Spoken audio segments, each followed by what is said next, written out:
Okay, I'm doing an experiment. I thought I would do it live. Um, so, for those that don't know, I was having the world's biggest hassle getting the supplies and the medical care for this bandage over here. There's a port. So that's a port is it's called a tunneled line, and it's this line goes in all the way to my heart, and then they can use it for drawing blood, doing IVs, dye, not beer. Don't recommend that. So anyway, went through the world's biggest hassle. Not even with the medical professionals. That's not what the issue was. It was simply about getting it arranged and in place between the doctor's office staff and the two companies that handle the supplies and the other one that handles the service. The last time I had a line, it took 4 months, uh, which was crazy. And I also didn't understand how it worked at the time, putting these things into place. So, not that I should have to know, not that I should have to get involved, but it is what it is. Make no mistake, I do not hate people in the medical field. I grew up with a good portion of my family is medical, some are pharmaceutical. No, if anything, I have a great love for the field. I have a great appreciation, admiration for what people give and what people are passionate about and what they do beyond the good, what's good for themselves to really give. What I don't like is the system. And people in the field don't like the system because it makes it hard for them to do their job. It makes it hard for them to pursue their dreams. Um, are there bad apples on both sides? Are there bad apples that are medical professionals and bad apples that are patients? Obviously. I mean, we're not dealing with robots. And even that question. So I just want to make that clear. When I talk about these things, I'm talking about my experience as a person with a chronic illness, a disability, someone who is a lifelong patient, and people have outright asked me to share my story. And people want to understand something that they can't relate to. And if you don't like hearing about it, well, that gives you a clue as what it might be to live it and why the system has to be fixed. And that's part of why I share what I share. So, anyway, so I just want to make that clear because I don't want to hurt anyone's feelings. Just like there are tons of medical professionals, and I've heard them with my own ears go, oh, those patients. Well, that could hurt my feelings too. But I don't think every single medical professional hates their patients. I think it's just you don't realize you're hating the situation you're all in. You're hating that maybe you weren't trained in certain things. You don't understand them. You don't understand where a bias is coming from. Whatever it is, at the end of the day, we are all human beings and we're not going to be perfect in this situation. I, I used to do seminars when I won the Miss Wheelchair New Jersey pageant and I was the runner up in the United States.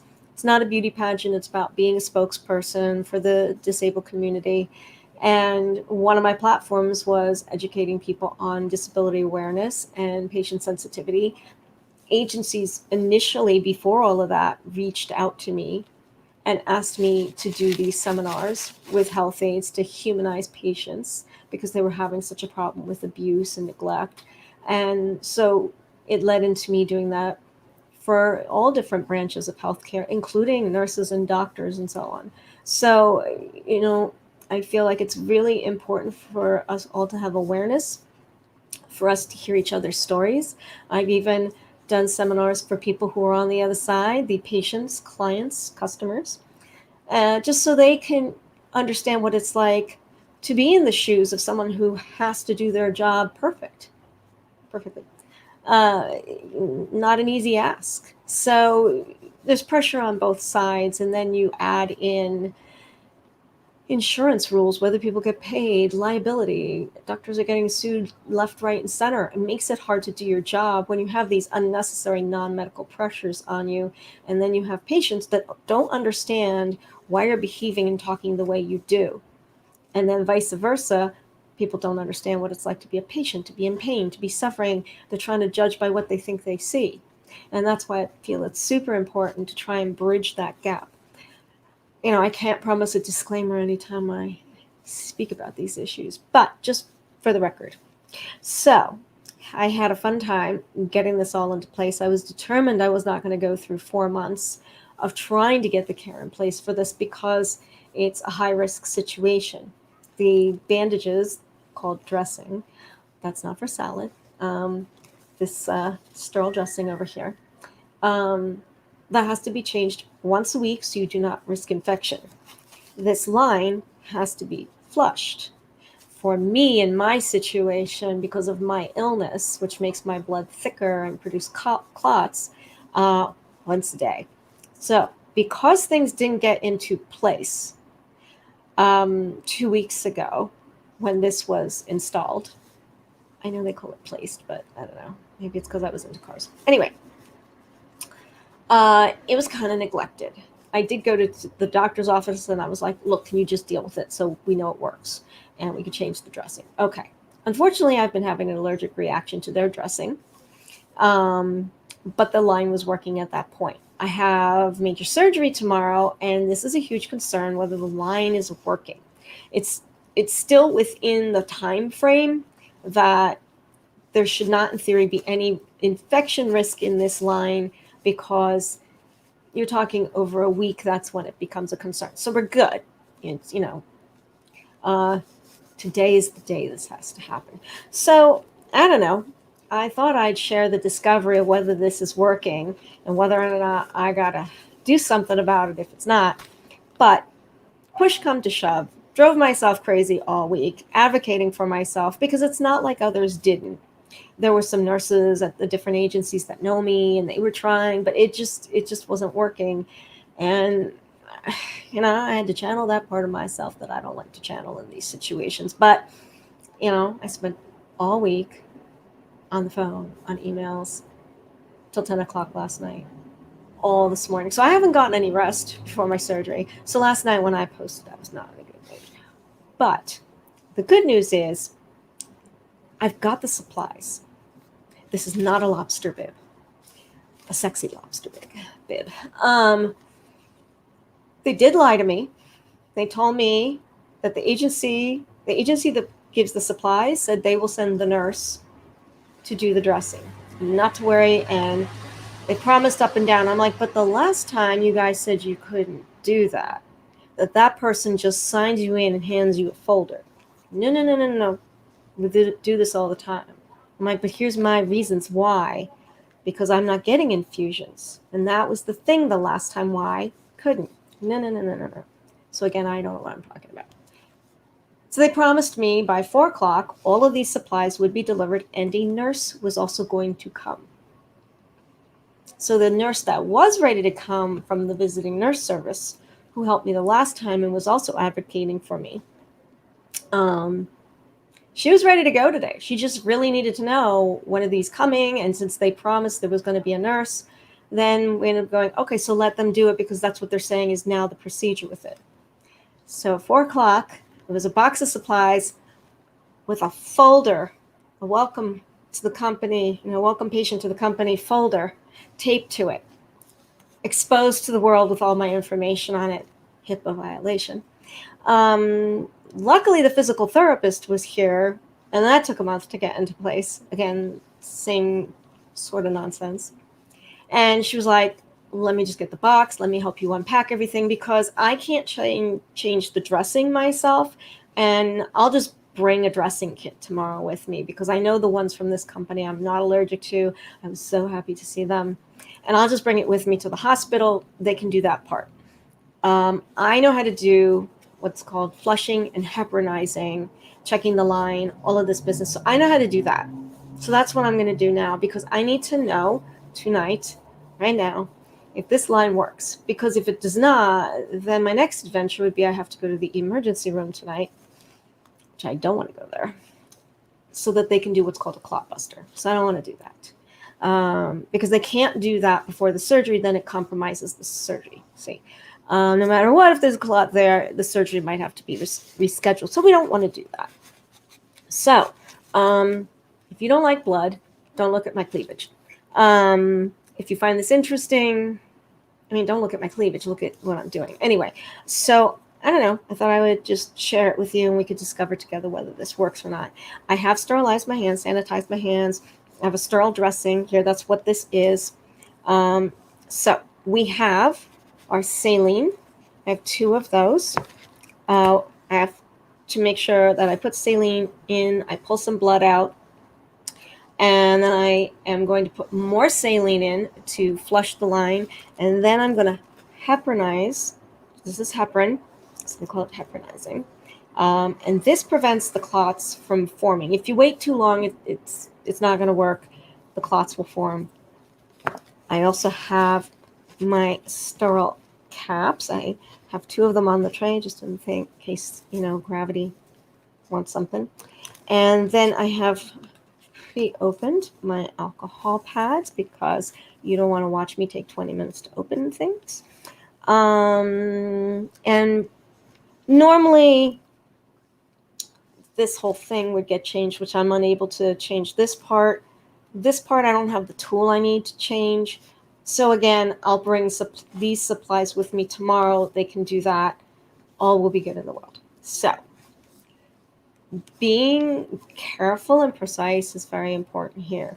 You don't want to get a line infection. So first thing I'm going to do, I'm going to get my alcohol out and ready. And then I'm going to take the cap off. And even though I'm going to wipe it with alcohol, I still want to be super mindful not to touch it. It's very, very important. And you're supposed to do this for 30 seconds. There's alcohol in those caps, but the thing is it evaporates. So if you don't sterilize it, there can be germ buildup. And of course you're exposing it right now. And then we do it a second time. It's really important. You want to make sure you really got it.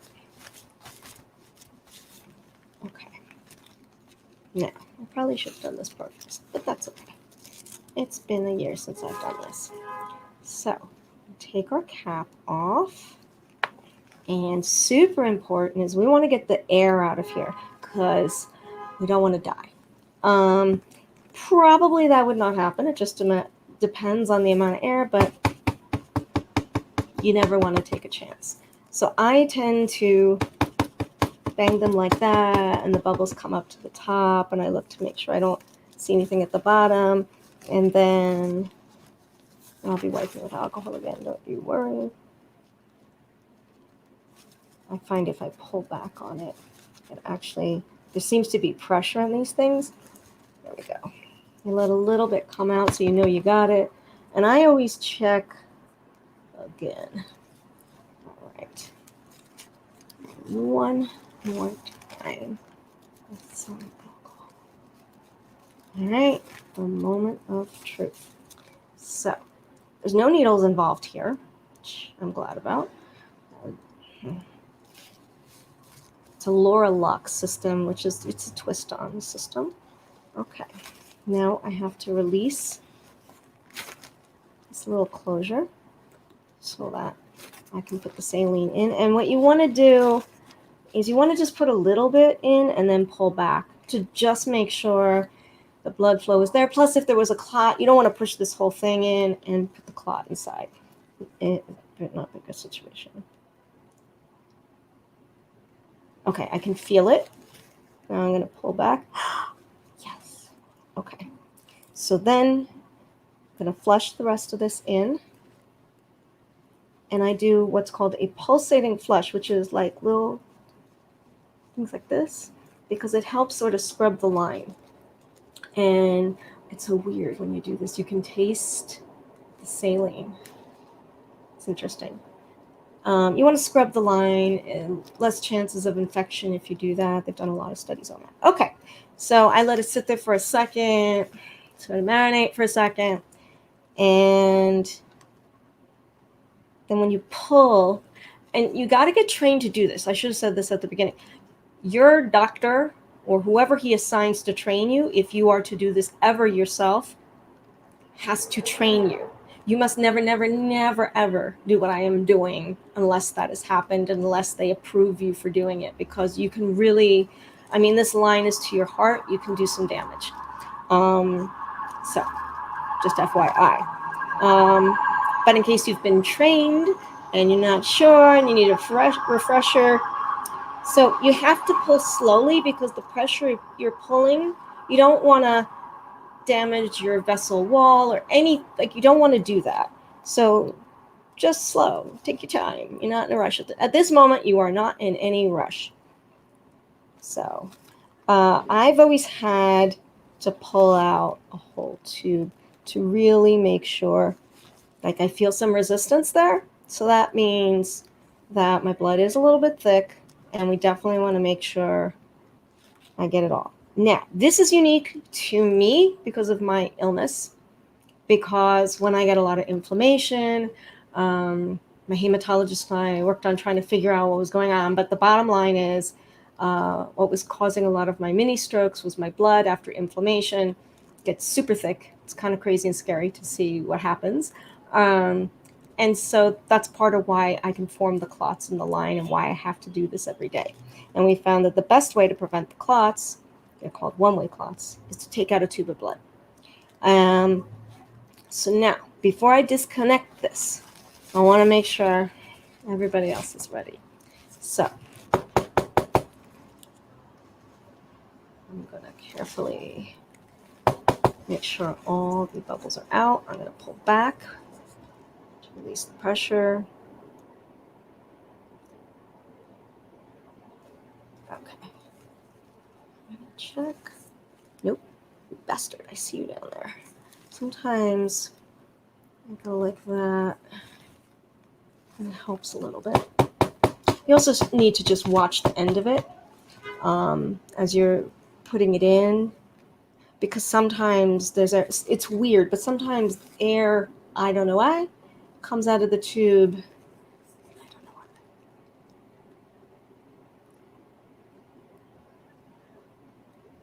why. Okay, here we go. And put it on the sterile field. Do not touch the tip, not even to the sterile field. You want to be careful with all this stuff. Okay. Now, here's the deal with these heparin. They call them Heplock flushes. It's a pre-filled flush with heparin.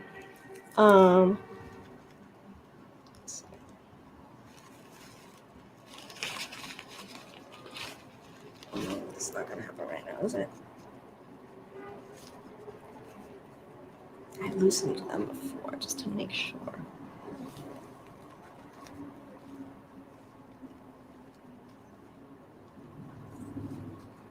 Let me do the other guy. Okay, thank God. All right, so there we go. Here's the thing with this Heplock flush. Let me take this alcohol over here and just wipe my hands.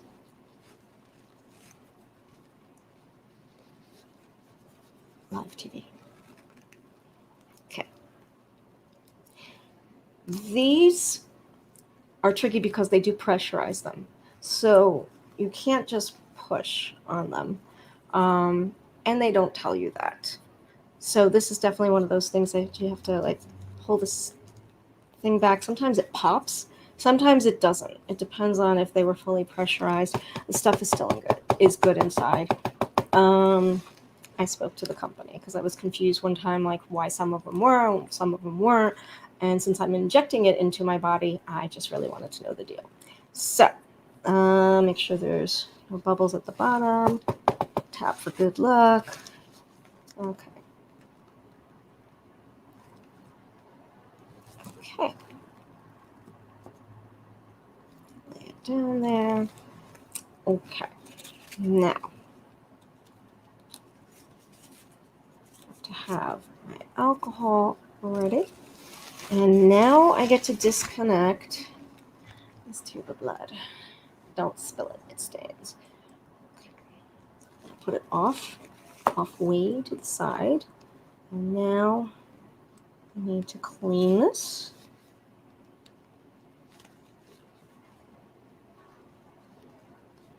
No spit shining allowed. And one more time. Okay, now take this. Saline first, very important. Not the opposite way, defeats a good part of the purpose. Okay, now pulsating flush. I want to make sure that line is clean. It's so weird to feel it. I haven't felt this in a while.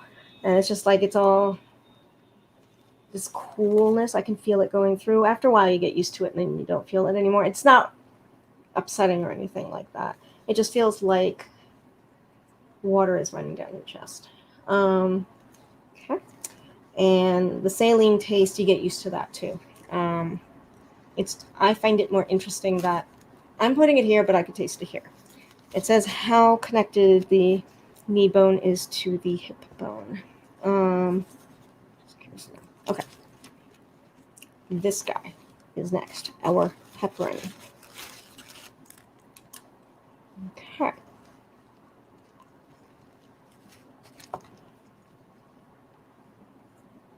I don't mind double checking. My daughter-in-law is a medic, and I remember she said that in the ambulance, that's one of the protocols is they all have to double check everything. And I think it's very smart. I think it's a smart thing in life. I mean, measure twice, cut once. So I like to double check. Okay, put it on. I still do a pulsating flush with this. You don't have to, but I have asked professionals, and they were like, yeah, it's still, you want to just keep that line clean and moving. So, but you're not looking, like you're still doing it gently. All of this is gentle. You have to do it gently. And, oh, that tastes weird. Again, you get used to it. Like in a week, you're used to it, maybe 2 weeks. It just depends on you and your system. Okay, now I don't detach this yet because I want to get this cap open and ready before I do that, because I just find it easier. And why take a chance on contaminating it? Okay, so I'm not going to touch the top of it. Inside, there's alcohol inside of it, and when it pushes down, it releases it. Okay.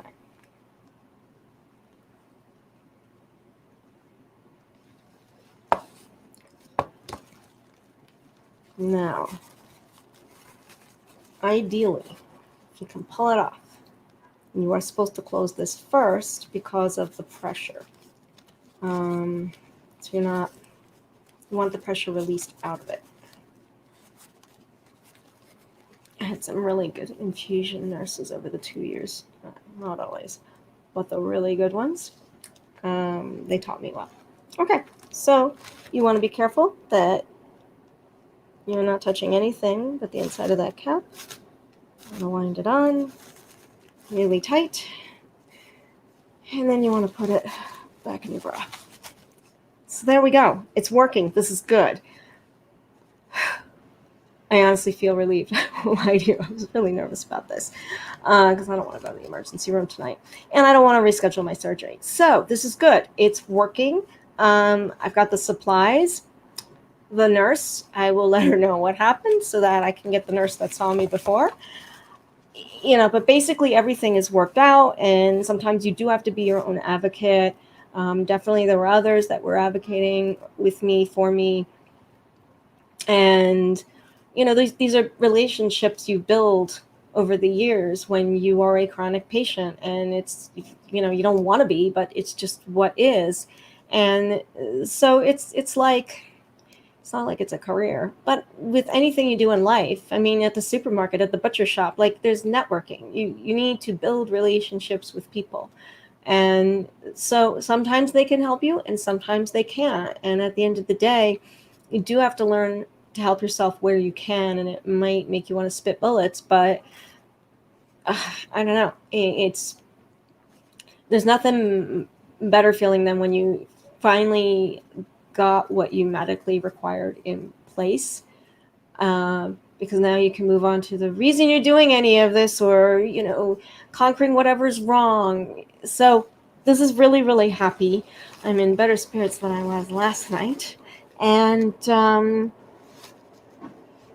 now I get to have fun getting ready to have my clear dinner tonight. And maybe I will get rest finally for tomorrow's surgery. So thank you guys. Thank you for indulging me, and thank you for hi. I should have my glasses on.